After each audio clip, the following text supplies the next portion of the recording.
শয়তানটাকে তো দেখছি লিফটেই পেয়ে গেলাম। চিন্তা করিস না, তোর 12টা আমি শিগগিরই বাজাচ্ছি।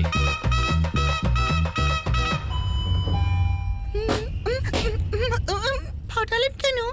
I love this sound. এরপর তোর অনেক জায়গায় ফাটাবো। আমার বেলুন। শুধু শুধু একটু আপনাদের এটা কষ্ট ধরো, দিলাম। আমি আসছি। এক মিনিট না না এখনই বাবা, আসছি। আমি দেখছি। হাই হাই কাব্য, হাই রেমো দিদি। Happy birthday.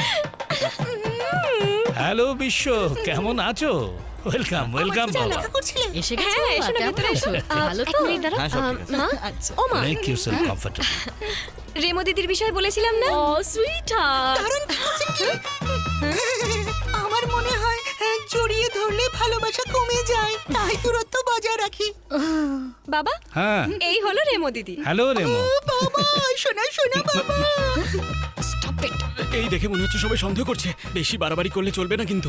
আমার বাবা ঝড়ে ঘুড়ির মতো উড়ে গিয়েছিল, ওনাকে আমার বাবার মতো দেখতে। বাবাকেও সবজিওয়ালার মতো দেখতে ছিল, এরকমই জামরুলের মতো নাক ছিল। কাভিয়া আর হ্যাঁ, ভেতরে তুমি চলে যাও, যাও, আমি আসছি। তাড়াতাড়ি আসিস। দিদি, আমার গিফটটা কোথায়? আসো ভুলে না। যাওনি তো? আরে দিদি, কোথায় নিয়ে যাচ্ছ? দিদি, আরে এখানে কেন নিয়ে এসছো?